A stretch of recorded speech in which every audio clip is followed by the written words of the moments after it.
I want to thank God this morning for the freedom I feel. I just thank Him for setting me free and for loving me and for always being with me. I just want y'all to know I do love you in Jesus Christ, and I hope y'all love me, and I hope y'all love me after this, but I'm going to do God's will. So if you turn to 1 Timothy chapter 5, it's always hard when you have to get up and I call it a hard message or whatever, but if that's what he needs to get out, then I want to be the willing vessel to do it.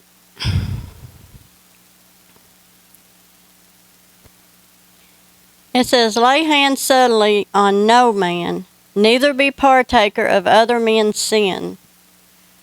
Keep thyself pure. So, as I was going through the work week, and I was meditating on God, I meditate on Him all the time, even at work. But He said, enable. I said, okay, God. And I looked up to see what enable means, and it says give someone or something the authority or means to do something. Who are you letting enable you? And who are you enabling? Because we can enable people.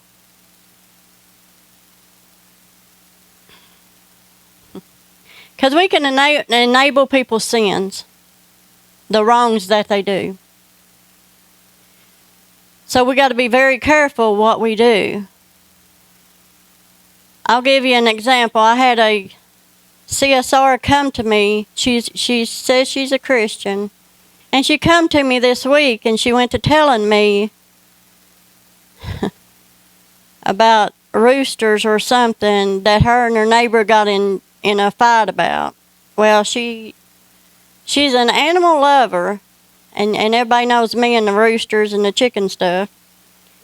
I was thinking I could care less if they killed them, but you know, I can't say that.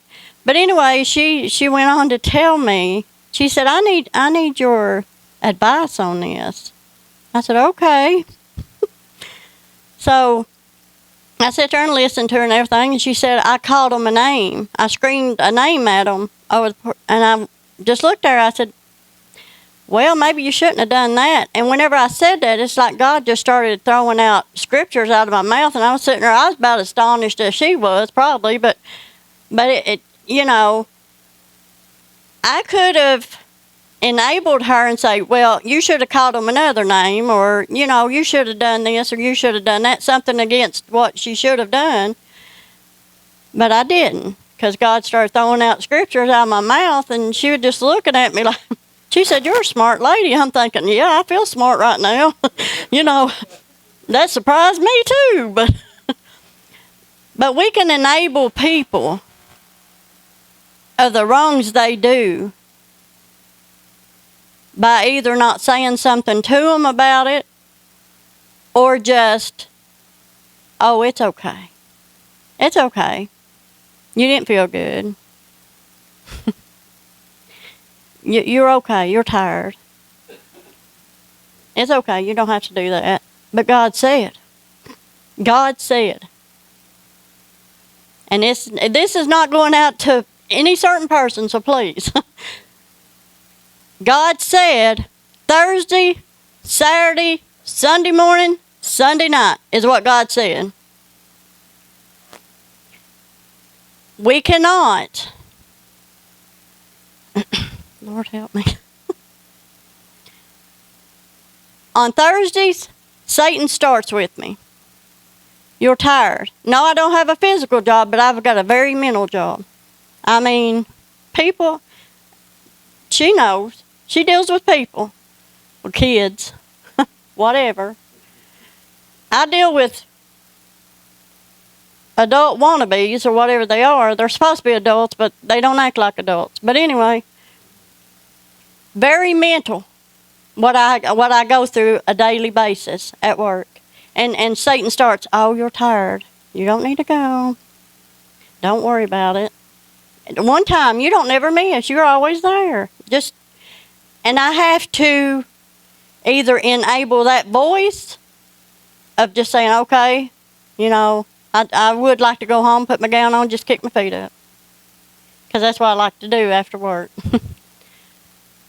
Or I can rebuke that and not enable and say it's okay.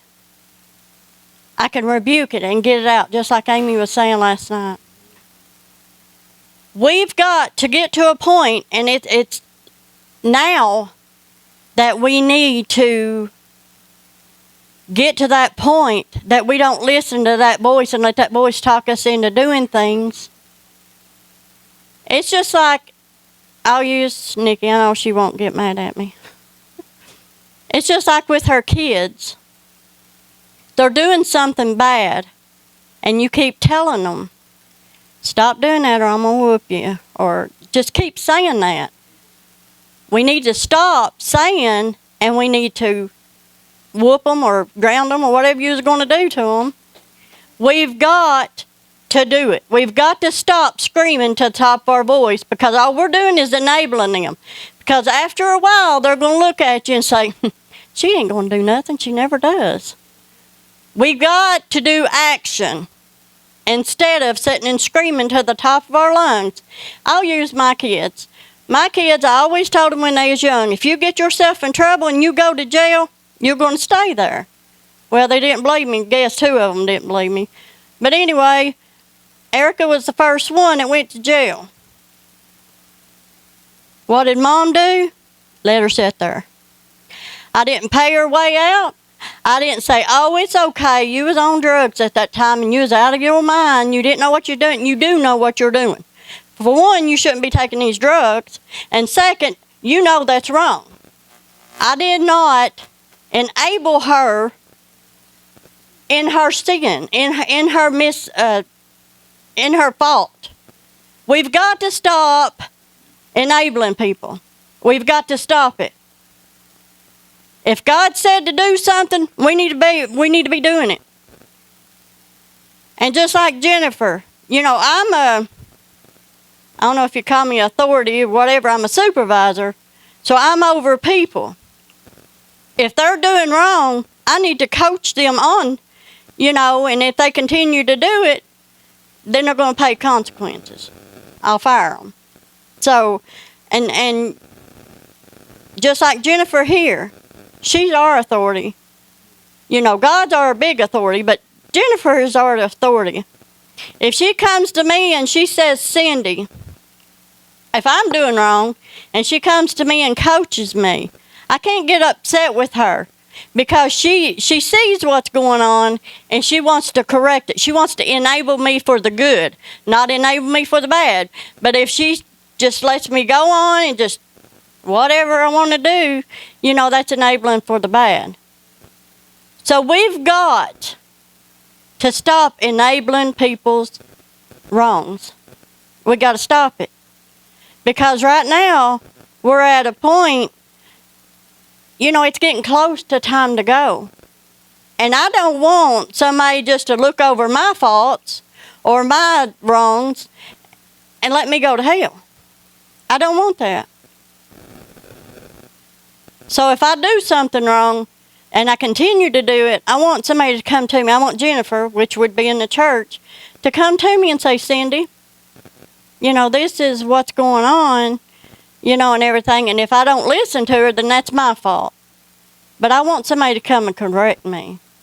I don't want to continue. I don't want them to enable me in the wrong that I'm doing. I don't want that. Because we could get, it's kind of serious. We could be just as much in trouble as them if we just say, oh, it's okay. You go ahead. You're my favorite one out of the bunch. I don't see that you do any wrong. You do whatever you want. It's okay. God will look over it. No, He won't. No, He won't. Just like your kids. You don't have favorites in kids. You ain't supposed to anyway, but some acts better than others, and you're like, you can whatever, but you're not supposed to have favorites. You treat them all equal. You treat every child equal. And if one goes, like with Kaylin, you got rules for all these, and it should be the same. If Kaylin is doing them, Allie decides she's not going to do them, she's going to pay the consequences. But we all have a set of rules, which is the Bible here. We all have a set of rules we've got to follow. And if you are interested in God, I'm sure if I say, do you love God? Everybody say, yeah. Do you want to do God's will? Everybody say, yeah. But we're not. We're not. I'll put it on me. Sometimes I'm not. Or whatever. We've got to get about the Father's business right now. He's done said it's urgent, and He's coming soon. So why do we not want to please Him? I haven't figured that out. Why do we not want to please our Father? These kids wants to please their parents the best of their ability. You know what I'm saying? They want to please their parents. God is our Father. Why do we not want to please Him? And every time we miss, and I'm not just harping on missing, I'm just saying, every time we miss, we're missing a word from God. It don't matter who's bringing forth it that night or whatever. God gives us this to speak. We're missing out on learning. And we might need that peace to go with to make it on Friday. To be able to go through Friday. Or a peace to say Tina preached Sunday and Jennifer preached Thursday. It might be another piece of what you need to know and to help you that went with Sunday. We're missing out on so much. I know sometimes we can't help it that we have to miss for whatever reason, but whatever. But we're missing out on God. And He wants to be in our presence. Not just at home. He's here. He wants us to be in His home. In His presence. He loves us that much. Do you not want your kids to be in your presence? I know I do. Which mine's grown and already gone out. But I love being in all my children's presence, my grandchildren's presence. I love it. Just like yesterday with Ethan. It meant so much to me. And I can imagine what God feels. That we want to be in His presence. Because Ethan wanted to come to see me yesterday. And that means a whole lot. A whole lot. And God feels the same way. When you don't want to be in His presence, and then it hurts Him. Because it hurts us. If a child tells you, I don't want to be there today, it hurts your feelings. I don't care who you are, if you're a parent. It hurts your feelings to think that your child don't want to be around you. But whenever they deliberately come and want to be around you, it just bubbles up your heart. And yesterday I was thinking, I know how God feels. Because that meant everything to me. Just, might have been a couple hours or whatever, but still. Just that couple of hours made my heart swell and made me feel so happy. And I can imagine what God feels. And that's what come to me whenever He's happy to be us to be in His presence and to want to be with Him. Because He loves us so much. He loves us so much. We can't even fathom how much He loves us. We love our kids, we love our family. But it's more than that. It's more than that He loves us, because He gave His Son up for us. He sent His Son, died for us. So He loves us so much. So we need to stop enabling people with the wrongs they do. We need to stop it. Because we can get just as much in trouble as them if we just overlook it or say, oh, it's okay. It's not okay. So who are you letting enable you as you walk your daily life? We need to let Jesus Christ enable us. And we need to be getting rid of that, the world or Satan or our flesh. We need to be taking this flesh off and quit giving in to our flesh. I know how easy it could be if you give into your flesh. I know that.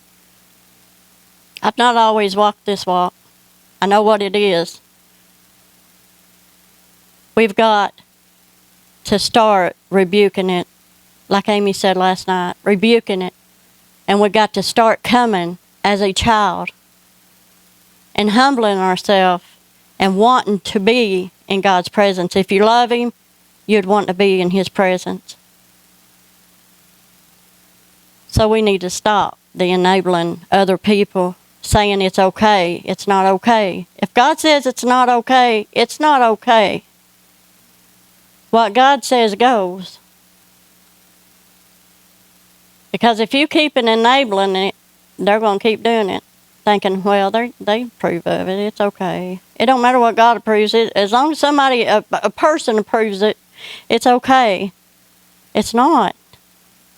You don't need to be listening to people anyway. You need to be listening to God. And if God tells you to do something, that's where you need to be doing. You need to be finding yourself doing that. And nothing other than that. Don't be making up your own, taking bits and pieces out of what sounds good to you in this. We got to take it all, or we don't take none of it. We can't be doing that. So who are you going to let enable you? We find a place to pray.